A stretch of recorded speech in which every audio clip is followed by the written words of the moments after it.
vamos para a mesa 3, conversa com especialistas, reabilitação e esperança. Vou chamar à mesa Ana Olívia Fonseca, que é psicóloga, neuropsicóloga, mestre em psiquiatria e psicologia médica e coordenadora de neuropsicologia do PROESC. Vou chamar à mesa também Arthur Berberian, psicólogo clínico, neuropsicólogo, doutor em psiquiatria e psicologia médica pela Unifesp e colaborador do programa de esquizofrenia da Unifesp. Chamando também Gabriela Cruz de Moraes, que é terapeuta ocupacional, mestre em ciências, especialista em saúde mental, reabilitação e no método de terapia ocupacional dinâmica. Também é coordenadora de terapia ocupacional do PROESC. E, por fim, Luciana Noronha, psicóloga, mestre em psicologia da educação pela PUC São Paulo e é coordenadora da psicologia clínica do PROESC e psicóloga voluntária da ABRE. Esse é seu trabalho. É mesmo.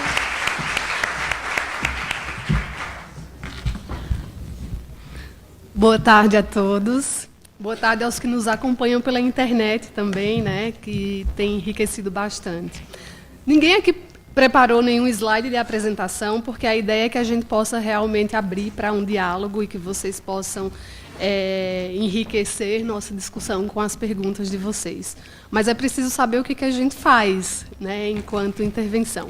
Então, essa mesa é composta basicamente por terapeuta ocupacional, psicólogos e neuropsicólogos, que vem desenvolvendo aí diversos trabalhos no intuito de melhorar o tratamento de pessoas com esquizofrenia. A gente já conhece a importância dos remédios, né? Os antipsicóticos fazem parte do tratamento e são necessários, essenciais e indispensáveis no processo de tratamento, mas ainda assim existe uma parcela de pacientes que apresentam sintomas residuais, né, sintomas negativos, como avolição, embotamento afetivo, bem como existe uma parcela, inclusive grande, aproximadamente 75% dos pacientes, que apresentam sintomas cognitivos, né? Alterações no processamento de informações, alterações de atenção, alterações de memória e de funcionamento executivo. E a maneira que a gente mais claramente consegue enxergar esses déficits, a expressão desses déficits, aparece na funcionalidade dos pacientes, na dificuldade que eles apresentam em se sociabilizar, em encontrar um emprego, em estudar, em ter uma vida social. Então, certamente, o objetivo dessa mesa é discutir como a gente pode fazer para melhorar isso, e aí temos diversas formas de intervenção que os demais vão apresentar aqui para a gente. Quem fala agora? Arthur? Pode ir, Lu. Boa tarde, pessoal. Obrigada por estarem aqui. Por que um dia da esquizofrenia? Para que divulgar e discutir uma doença que está associada à loucura? O que é a loucura? Quando temos a oportunidade de ouvir essa pergunta, de conversar sobre isso abertamente? Eu sinto que a loucura ela é tão temida por ser tudo aquilo que não controlamos na gente. A nossa sociedade foi se organizando há muito tempo de forma que o que não é produtivo deve ser evitado, escondido, soterrado, escondido da luz do dia, da convivência social e dos âmbitos públicos. Eu, há muitos anos, ainda estudante de psicologia, eu decidi que queria trabalhar com esquizofrenia, com experiências associadas à perda de controle da nossa mente e à exclusão e à solidão associados a essas experiências. Vocês já pararam para pensar que a esquizofrenia é a doença da solidão e do isolamento? Porque o que se vive não pode ser compartilhado. Quando uma pessoa tem uma alucinação ou um delírio, ela vive isso sozinha e é muito difícil de compartilhar, é muito difícil de se sentir parte. E como é isso? É muito interessante a gente pensar nisso, porque se a gente parar para pensar na religião, a religião também é um fenômeno que não tem provas, né? Que ninguém pode provar a sua religião, só que ela é compartilhada. E ela é compartilhada em um grupo. E tem um grupo que acredita e que está junto naquela ideia. Mas a vivência da esquizofrenia é uma experiência muito brutal de solidão. E isso vem se estendendo socialmente, né? Porque eu acho que a sociedade esconde, não quer falar, não quer expor. E quem vive também, porque se não é aceito, para que falar? Por isso, um dia da esquizofrenia é tão importante, porque a gente precisa discutir e conversar sobre esse fenômeno da loucura à luz do dia, não escondidos, não escondendo e tendo vergonha. E é nossa tarefa, de quem conhece esse fenômeno e sabe que a loucura é uma vivência que faz parte da condição humana, que a loucura é uma parte... Todos nós temos uma parte louca, né? Uma parte uma parte saudável e uma parte louca. A gente precisa mostrar isso para a sociedade, porque o que é conversado pode ser conscientizado e pode trazer desenvolvimento. Desenvolvimento para quem? Né? Desenvolvimento para a sociedade, desenvolvimento para nós como seres humanos, que nascemos para viver em grupo. E, principalmente, para a gente promover uma sociedade digna, onde todos possam participar com as suas potências e as suas características únicas. Vencer o estigma, promover a inclusão digna, promover a possibilidade de todos terem voz. E como que a psicologia pode contribuir para isso? No PROESC e na ABRE, o que a gente busca como missão principal é criar a oportunidade das pessoas com esquizofrenia terem uma comunidade onde fazer parte. Nós, psicólogos que trabalhamos com esquizofrenia, a gente tem o dever de promover esse conhecimento na sociedade e possibilitar o desenvolvimento de comunidade para as pessoas com esquizofrenia. Porque quando estamos acompanhados, nos sentimos menos sozinhos, e a loucura é, em última instância, a doença do viver sozinho e do não poder compartilhar. Se criamos comunidade e nos sentimos parte, e isso é uma condição humana, podemos ter voz. Porque quando tem alguém para ouvir a gente, que está interessado no que a gente tem para dizer, a gente sente que tem voz. E aí, quando a gente tem voz, a gente sente que pode participar e que a gente pode fazer parte. Então, a partir de oferecer espaços para o desenvolvimento de uma comunidade, a psicologia tem que oferecer também a possibilidade de conhecimento para pessoas com esquizofrenia. Sim, conhecimento e desenvolvimento, porque todos têm potencialidade para aprender, para se desenvolver e participar dignamente da sociedade.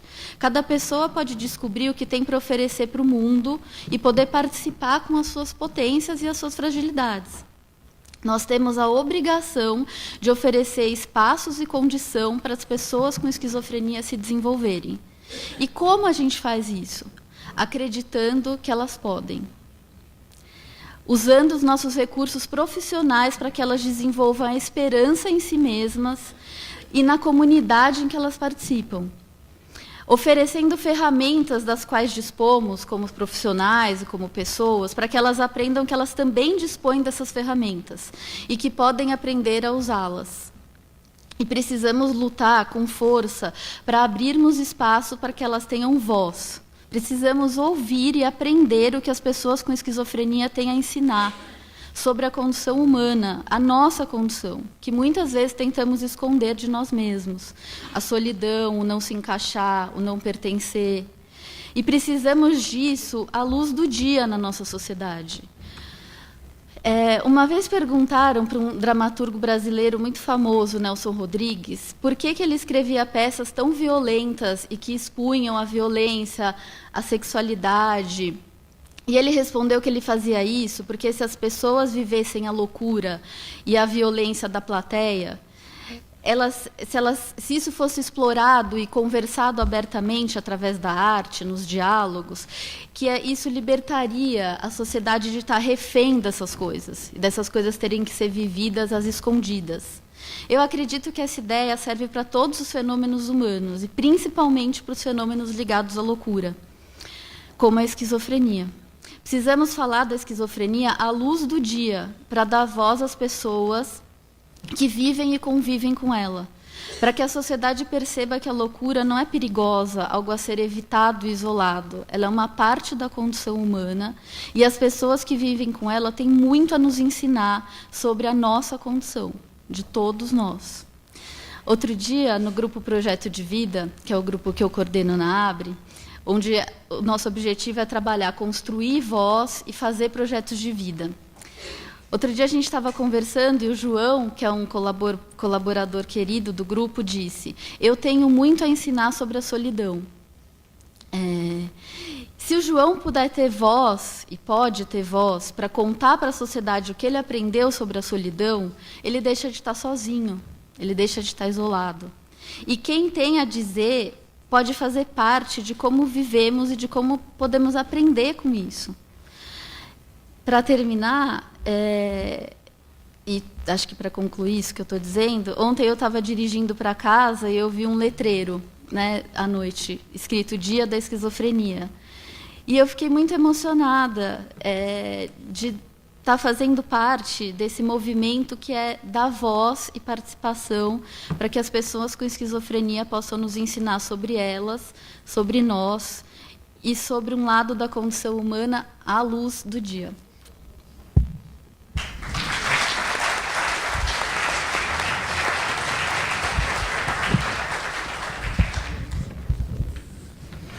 Boa tarde. Primeiro, eu gostaria de agradecer o convite e agradecer à plateia de estar aqui. E, como uma boa terapeuta ocupacional, eu vou ser bem prática, pragmática, né? E vou falar um pouco do meu trabalho, né?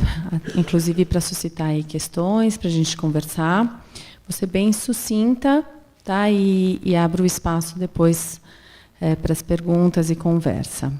Então, assim, a terapia ocupacional, ela trabalha num tripé que inclui hábitos, rotina e cotidiano.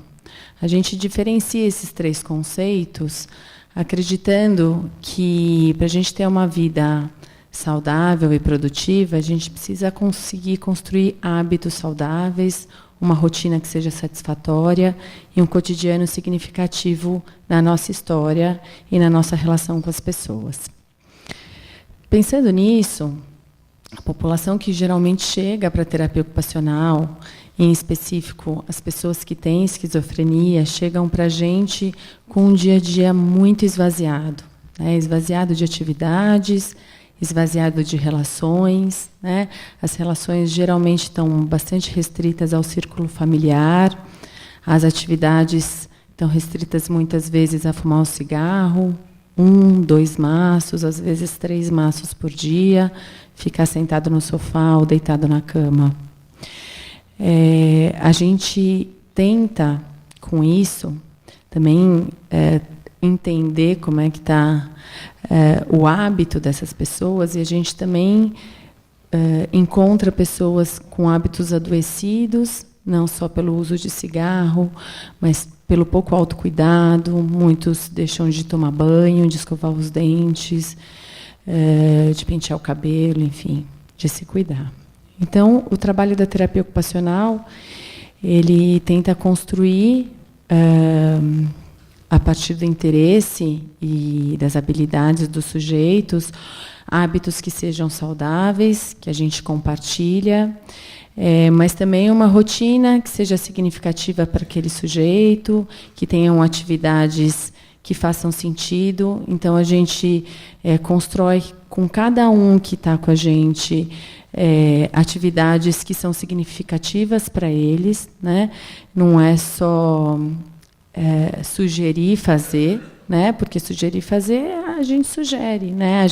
Quando a gente gosta de alguém, a gente dá sugestões, dá opiniões, né? Mas a gente entende que quando a gente está falando de um indivíduo que tem uma série de dificuldades que incluem a psicopatologia da esquizofrenia, para fazer as coisas, né? A gente tem que construir no dia a dia interesses, aguçar desejos e com isso construir uma história na relação, né, com a gente, com a comunidade, com a sociedade, uma história que esse indivíduo consiga levar para fora do atendimento de terapia ocupacional, que ele consiga se relacionar com o outro a partir do que ele gosta, do que ele faz e do que é significativo para ele. É isso. Obrigada.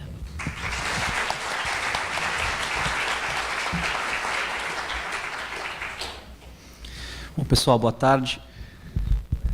Queria agradecer muito a oportunidade de estar aqui com vocês, participando deste evento que, para mim, é muito relevante. É uma alegria enorme poder estar aqui com vocês. Então, muito obrigado pela essa oportunidade. Bom, eu atuo em duas frentes com a esquizofrenia em termos práticos. A psicoterapia, com viés terapia cognitiva comportamental, e a neuropsicologia, a remediação ou reabilitação neuropsicológica, né? A intervenção neuropsicológica. Eu vou começar falando um pouquinho do que seria a terapia, né, cognitiva na esquizofrenia e depois a reabilitação, né? Basicamente, de modo bem geral e de modo bem simplificado, essa terapia ela vai junto com a relação construída em consultório, né? Então a relação é a coisa mais importante, né? Costumo brincar que o nosso laboratório é a relação, né? E essa relação é feita sempre terapeuta-paciente, né? Então isso tem que ser muito bem consolidado. Em cima desse ambiente ou dessa relação construída, você vai começar a mostrar para as pessoas que os fatos em si eles são o que são. As coisas que acontecem na vida e no mundo e dentro de nós mesmos são o que são. Está aí. A partir disso, a gente cria uma espécie de espelho, um reflexo. É o modo como nós compreendemos os fatos. Os fatos são o que são. Mas a compreensão desses fatos é feita pela nossa cabeça. Ou seja, a gente tem um modo de enxergar esses fatos.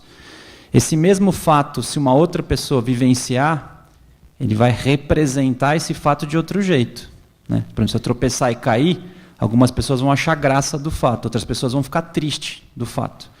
Então, por quê? Porque para um é motivo de brincadeira e até se divertir com isso, e o outro é motivo de tristeza. Mas veja, o fato é o mesmo. O fato é o mesmo. Então, a grande questão é como a gente representa os fatos. A partir de como a gente entende os fatos, então os fatos eles perdem tanto a importância, a gente passa a ver como que cada um representa esses fatos. A partir daqui a gente começa a ter sentimentos e comportamentos. Muitas vezes os sentimentos, se a interpretação do fato não for boa, o sentimento também não vai ser bom. Se o sentimento não for bom, como é que a gente lida com isso? Eu posso ficar retraído no quarto, eu posso ficar isolado, eu posso não enfrentar a situação que seria muito prazerosa. Se eu receber um convite e eu entender que esse convite é um desafio e eu acho que eu posso talvez me sentir muito ansioso, não muito ajustado ali, então olha só, receber o convite é um fato, mas no meu caso eu entendo que esse fato é muito difícil para mim, eu posso ficar ansioso. Se eu vou ficar ansioso não vai ser bom, então é melhor talvez eu não ir. Então eu deixo de enfrentar e para evitar ficar ansioso, evitar o sofrimento, eu me retraio. Então a terapia cognitiva ela vai analisar todos esses processos mentais, emocionais e comportamentais e nessa relação construída a gente vai tentar ressignificar, enfrentar e achar um jeito melhor, mais apropriado, mais adaptado para a pessoa se sentir melhor. Então, de modo geral, é isso. A remediação cognitiva tem o mesmo objetivo, porém, ela vai focar na eficiência do pensamento. Quando você presta atenção em alguma coisa, né, se eu melhorar essa atenção, eu vou compreender mais essa coisa. Quando eu for ler um livro, quando eu vou numa palestra, quando eu vou conversar com uma pessoa, se a minha atenção está melhor, eu vou compreender mais. Se eu compreender mais, eu vou ter um aprofundamento mais significativo, mais importante na vida. E tendo então esse aprofundamento, eu também posso me adaptar, posso me relacionar melhor. Então, de modo bem simplista, mas talvez tocando na alma das terapias, eu diria que essas são as frentes tanto da terapia cognitiva quanto da remediação cognitiva. Obrigado.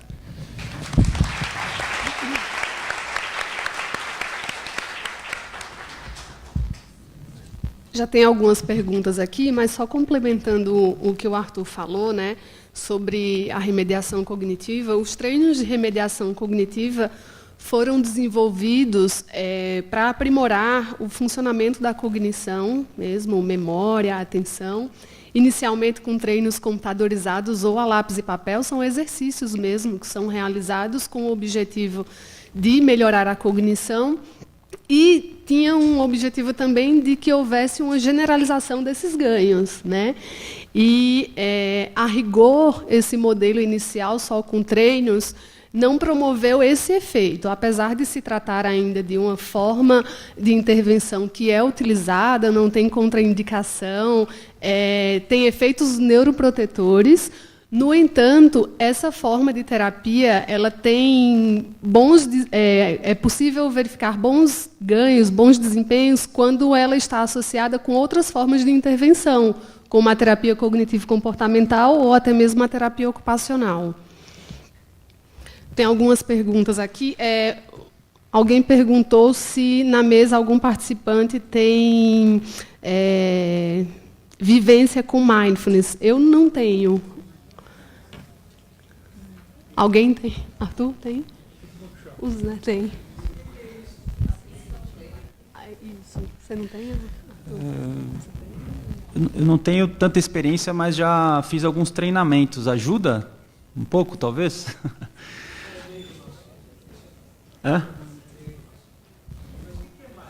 E mindfulness? Já sabe? É a tradução, é a atenção plena, né? Então, pula.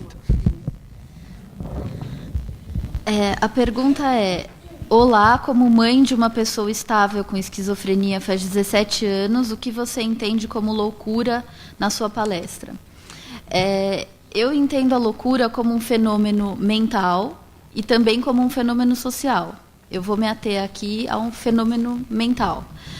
Como fenômeno mental, eu entendo que a mente humana tem uma parte psicótica, que é uma parte paranoica, desintegrada, persecutória, desorganizada, perturbada com as questões que ameaçam a vida, e tem uma parte saudável, que é uma parte mais associada, mais integrada, mais esperançosa, que está mais ligada com manter a saúde psíquica.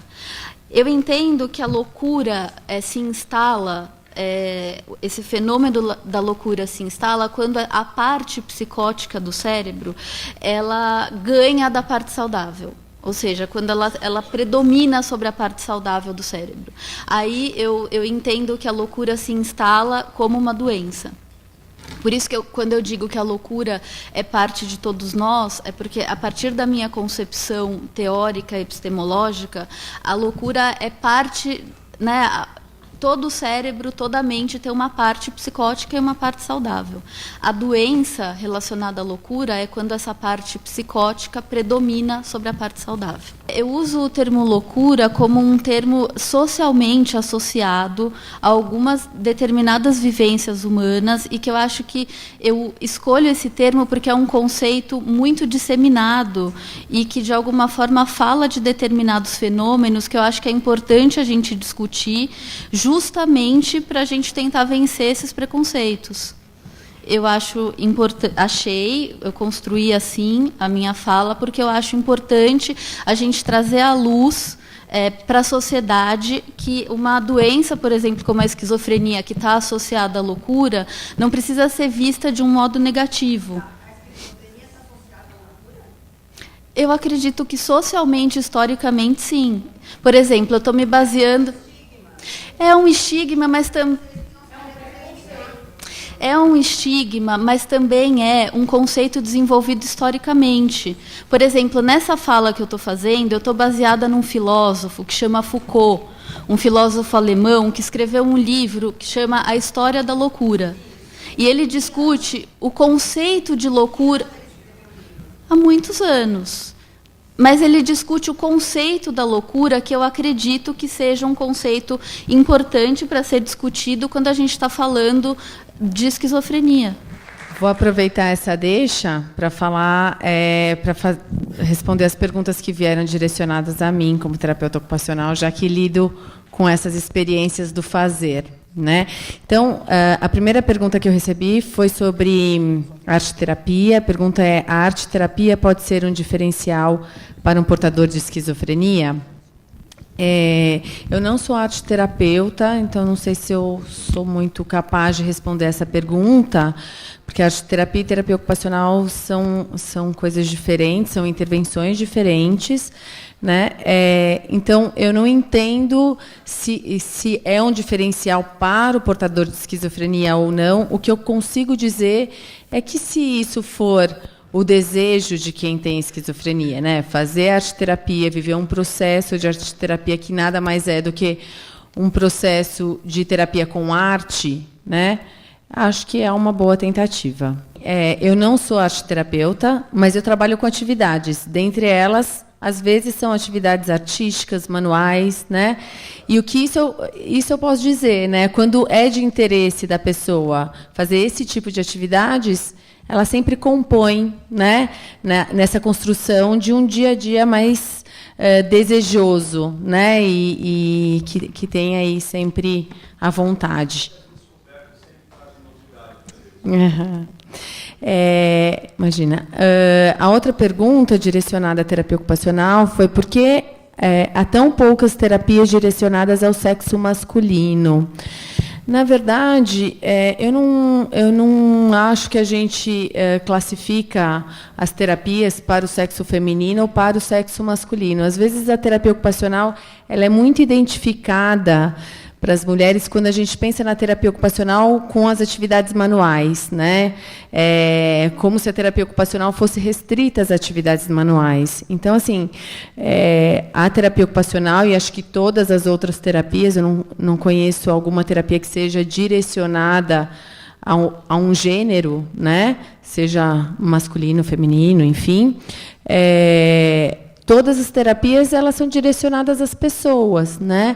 E a terapia ocupacional, sim, ela também trabalha com atividades manuais, mas trabalha com todas as atividades do dia a dia, né?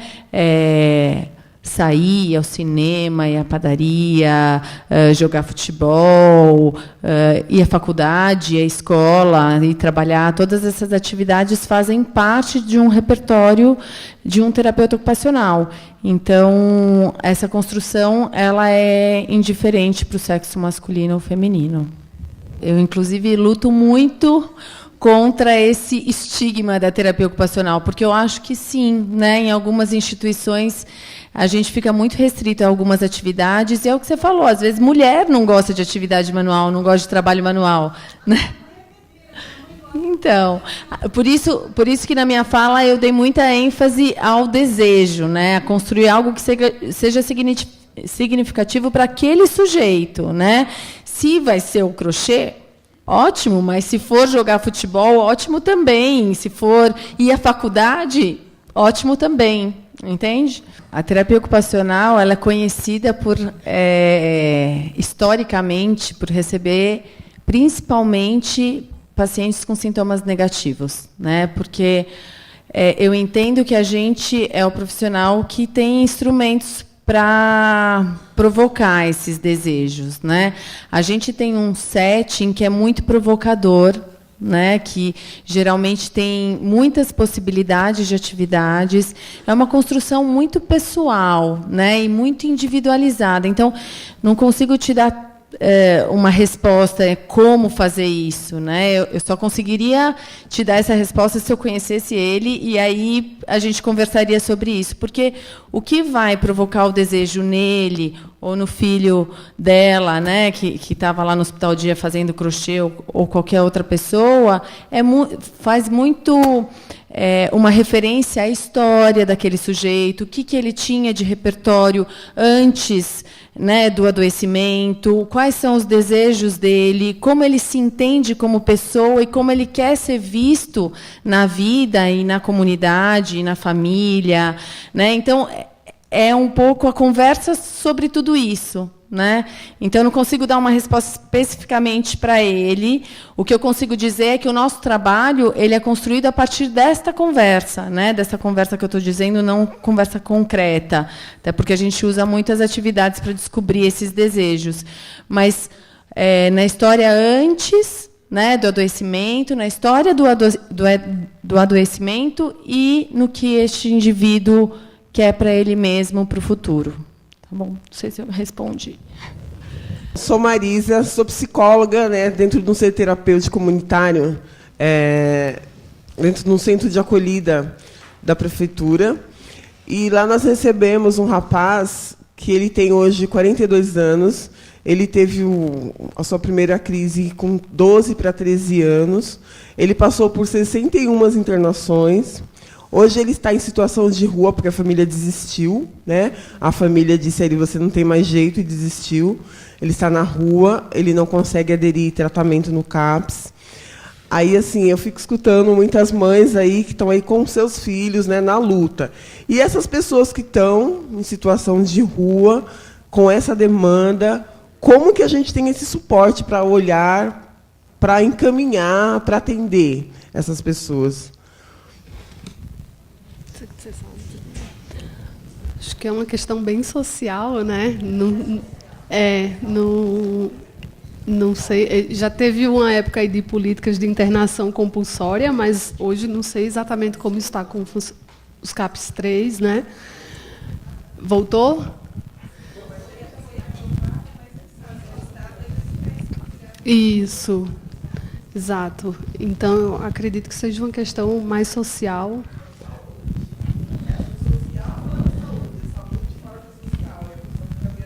Então, eu entendo que assim, os CAPs, hoje, eles estão preparados para absorver a população em situação de rua também, né? A gente tem os serviços na comunidade, os NASFs, enfim, tem alguns serviços bastante voltados para a questão da população de rua, né? Enfim, então eu acho que eu pensaria que essas pessoas precisam ser assistidas, principalmente pelos CAPs, né? Porque é o serviço que está mais preparado para isso. Não sei. Oi? Os albergues, eles são estritamente sociais, né? Eles não Oi? Sim, sim. O ideal seria a gente ter toda uma política pública, né, social, de saúde, educação, que fosse interligada. O problema é que isso não acontece, né? Mas a ideia seria essa, né, que o próprio albergue conseguisse encaminhar, né, para um serviço de saúde. Mas quando isso não é possível, né, eu acho que... Eu vou tentar responder um pouquinho rapidamente, porque acho que essa pergunta apareceu em uma das perguntas anteriores da outra mesa, exatamente sobre a política para pessoas, se existe uma política específica para a pessoa com esquizofrenia em situação de rua, tá? Como foi falado, a questão da RAPS, a Rede de Atenção Psicossocial, ela prevê os consultórios na rua, tá? Então, não é específico do quadro de esquizofrenia, mas existe dentro da saúde mental, sim, da política de saúde mental, o atendimento voltado à população em situação de rua para todos os transtornos mentais, como é previsto pela Lei 10.216, onde aí entra também pessoas com dependência química, pessoas aí com outros transtornos mentais, além da esquizofrenia. Específico da esquizofrenia, existe um projeto de lei do vereador Gilberto Natalini, que esteve hoje pela manhã aqui conosco. No site deles é possível vocês verificarem, até na página do PROESC, onde está para ser votado na Câmara e aí aguardar a sanção aí da Prefeitura para que para que exista uma rede integrada e multissetorial, onde não tenha essa dificuldade, muitas vezes, na comunicação do que é social, do que é saúde, do que é educação, mas que exista, de uma forma mais regulamentada, um desenho específico sobre como deve ser o atendimento voltado exclusivo para a pessoa com esquizofrenia. Isso está sendo desenhado, mas hoje o que nós temos na política de saúde mental e social também, pelo SUAS, pelo Serviço Único de Assistência Social, também são equipamentos da rede socioassistencial que deve atender a todas essas pessoas, independente do diagnóstico ser de esquizofrenia ou não. Tá? Isso. Obrigada, Lu. Alguém mais tem alguma pergunta? Só um minutinho, Claro, por favor. Cadê? Só um minuto, é só para completar o que ela está colocando. Sim, a gente tem sim o suporte do consultório na rua, que é pela Bom Parto. Só que o consultório vem e faz o trabalho dele, só que na rede não tem psiquiatra. Então, a gente fica no mesmo. Só acrescentando, um segundo. Eu não estou defendendo nada, trabalhei no CREAS bastante tempo, acabei de me aposentar o ano passado, não estou partido nem nada nenhum. Então, é assim, a rede social de assistência que eu trabalhava dentro do CREAS tem já esse trabalho, sim, integrado, que em rede. Hoje é quase impossível você não trabalhar em rede. Tanto os hospitais como a UBS, o posto de saúde, a escola, né, com outras também, a gente fazia esse trabalho junto. É difícil, sim, estar caminhando, mas os trabalhos estão funcionando em rede. Então, eu acredito, se não for em rede, não adianta ficar patinando sozinho. Então, encaminha para cá, para outro lugar. Mas tem, sim, que os profissionais também ter vontade de querer. Não é só a gente sentar no patamar e achar. Eu acho que é a campo, é junto, é ir, é buscar, é um todo. Porque, senão, não resolve também só apontar o dedo para aquele profissional fazer. Tá bom? Eu que lancei a pergunta na hora dos direitos, que eu sei que não cabe aqui, por isso que eu lancei na mesa anterior. A pergunta é, a gente está falando de inclusão. Eu parabenizo a ABRE, o PROESC, que já construiu muita coisa em relação, junto com a família, em relação à inclusão. Trabalho, direitos. A questão é, pessoa em situação de rua não tem família. Você atende no CAPES, eu trabalho em CAPES, você atende no CAPES, você dá a medicação. Você vai orientar quem? Quando tem família é fácil. Você faz grupo de família, você orienta, né? É fácil. E quem não tem família? Aí vai para um centro de acolhida. Trabalhei em centro de acolhida. Quem vai dar medicação para essa pessoa no centro de acolhida? Teoricamente, pela lei, ninguém pode, porque ela é assistência. Só que os centros de acolhida, por uma questão de humanidade, acolhe alguém com esquizofrenia, e o psicólogo da medicação, e o orientador socioeducativo, mas isso não pode. Isso é contra a lei. Mas quem vai cuidar? Essa pergunta foi uma provocação, algo para se pensar, né? Porque teve o pessoal do Ministério Público aqui para pensar. Residência terapêutica é para quem estava internado mais de 2 anos. Aí vai para a residência terapêutica. As pessoas que eu estou falando, que eu conheço, elas estão na rua, elas estão em centro de acolhida, a família não está aqui. A família está no Nordeste, ou a família não existe mais. Eu nunca vi alguém mais excluído do que essa população. É isso que me incomoda.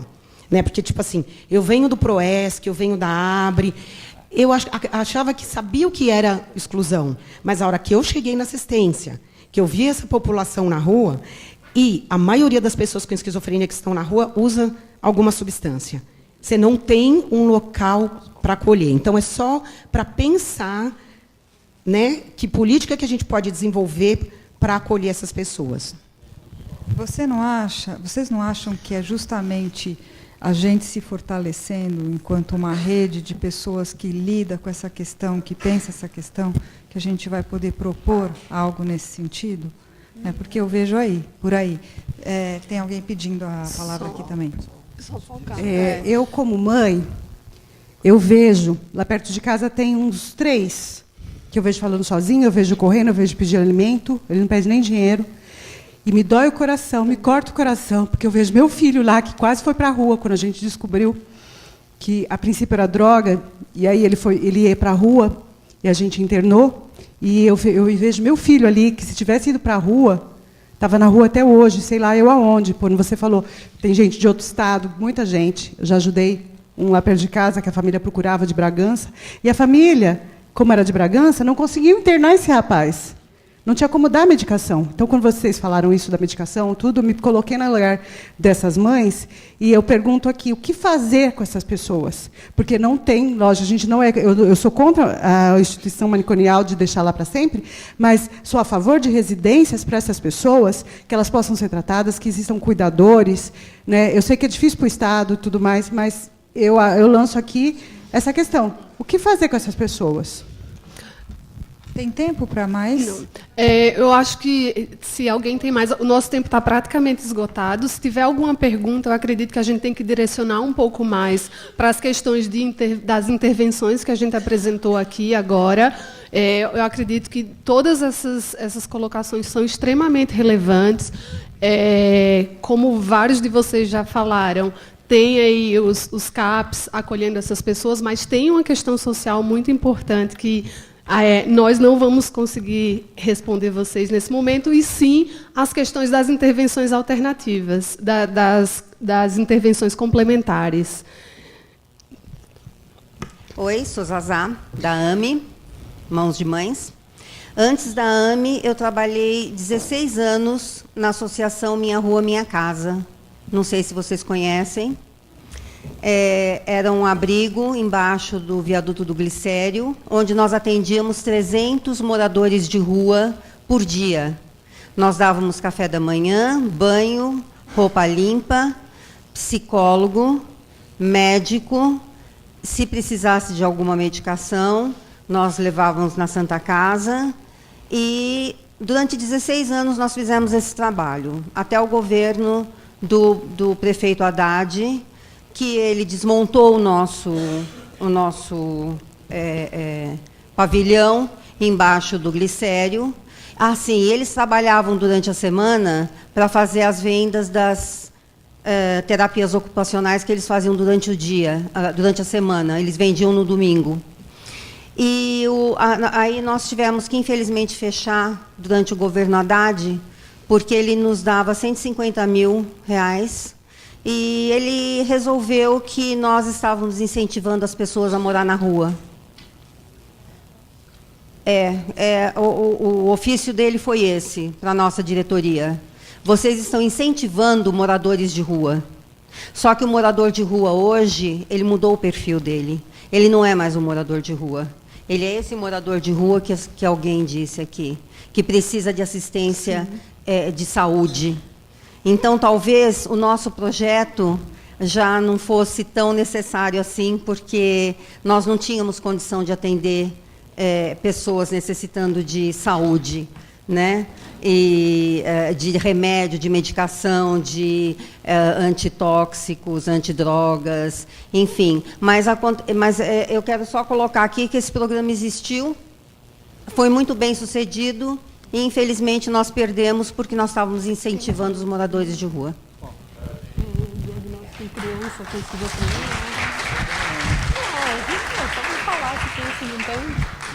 Mais alguma pergunta relacionada às intervenções? Pode falar aqui. Peraí, Murilo. É que se vocês não falarem no microfone, quem está no Face não escuta. Vem cá.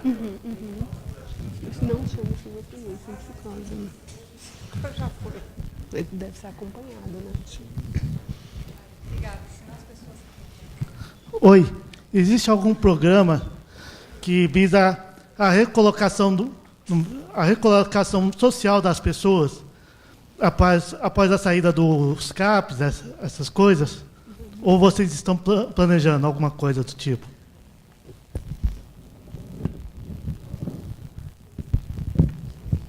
Os CAPs, né, não só os CAPs, né, acho que os serviços terapêuticos, de uma forma geral, eles trabalham com os projetos terapêuticos singulares, né, que são os PTS, que a gente chama, que é exatamente essa reinserção do indivíduo, visa exatamente essa reinserção do indivíduo a partir do próprio desejo, né, do desejo singular e individual do sujeito. Então, não tem um programa, né? Acho que tem diversos programas direcionados, por exemplo, à inserção no trabalho, à reinserção na escola, né? Tem a inclusão escolar e tudo mais, mas não tem um programa de reinserção social. Aí talvez a gente teria que conversar de novo, né? Com os programas sociais, mas eu acho que realmente a gente vai fugir da mesa. Eu vou só fazer mais uma pergunta aqui para o doutor Arthur. Essa pergunta eu vi hoje pela manhã e eu estou lendo ela aqui já há algum tempo também do pessoal da internet sobre diagnóstico de esquizofrenia na infância e o que fazer com esse diagnóstico.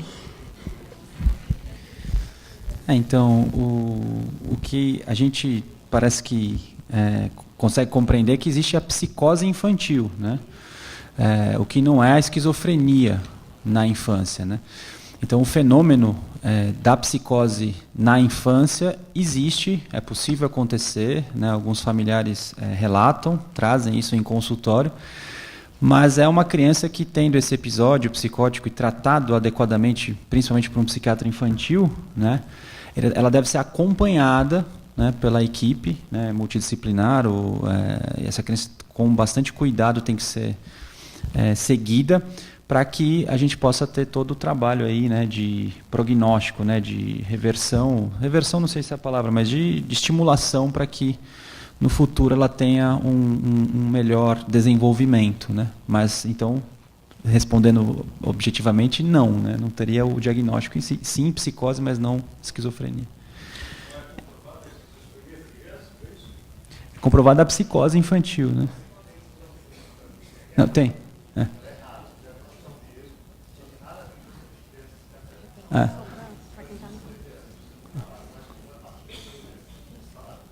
Então, feita a correção pelo Dr. Ari, existe, mas é muito raro, né? E que isso, antes dos 13 anos, é muito raro de acontecer. Eu estou com o microfone aqui, eu já estou pensando até em cantar, porque eu estou segurando ele faz tempo. Eu aqui. Eu não sei se cabe a pergunta a vocês, mas eu acho que interessa muito as mães. A pessoa, quando ela tem um embotamento afetivo, pessoa com esquizofrenia, a maioria, eu acho, não sai de casa. Como que a gente aborda, como que faz um filho, né, sair de casa para ir para uma terapia, para ir para um psicólogo, sendo que ele tem justamente essa dificuldade do convívio social, né, de aceitar até a adesão de uma terapia. Então vem no microfone.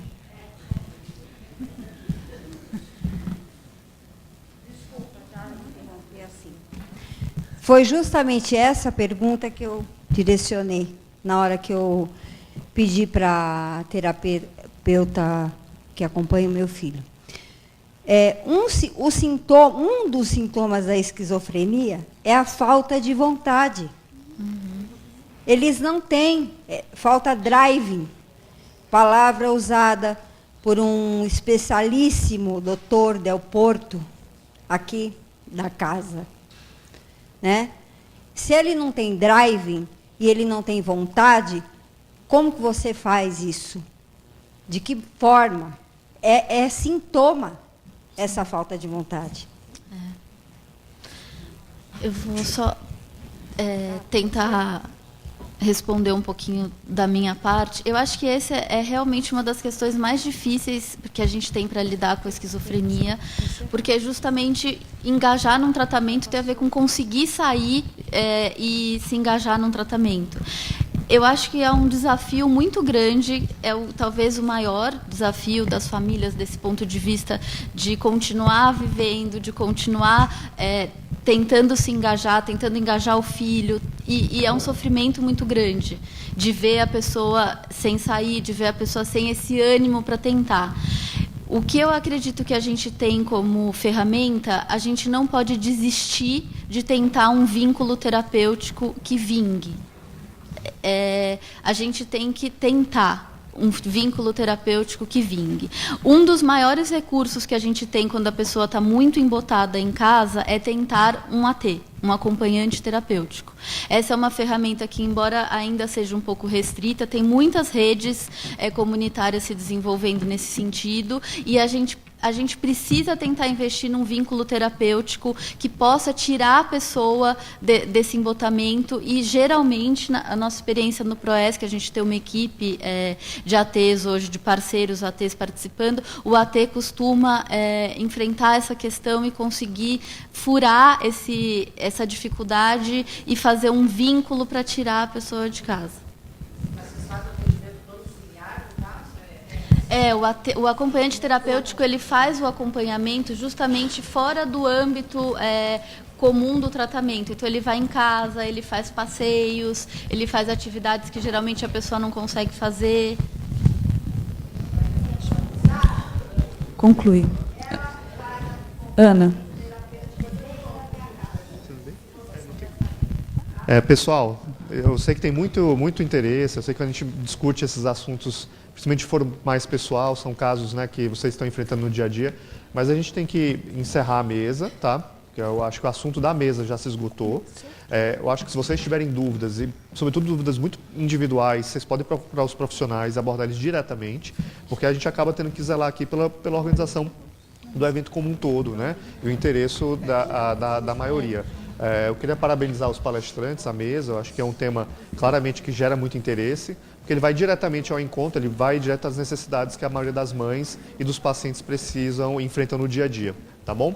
Ari, posso só falar uma coisinha? Não, encerrou o tempo. Não, sério, porque a gente já estourou 15 minutos do tempo, tá? E aí, assim, a gente tem que ser rigoroso e toda vez que a gente abre para uma parte a mais, abre para um questionamento a mais. Então, assim, eu acho que agora encerrou o tempo, a gente vai ter 15 minutos só de intervalo, eram 30, a gente vai ter 15. Eu peço a compreensão de vocês, a gente tem uma obrigação de fechar aqui às 18, infelizmente é uma regra da universidade, a gente não tem profissionais para fechar aqui depois das 18. Então, a gente vai encerrar agora, são 15 minutos de intervalo, e aí às 3h45, pontualmente, a gente vai começar a próxima mesa. Tá, a gente fica à disposição aqui, Isso, Ari, tá? perfeito. Se alguém perfeito. quiser fazer alguma pergunta.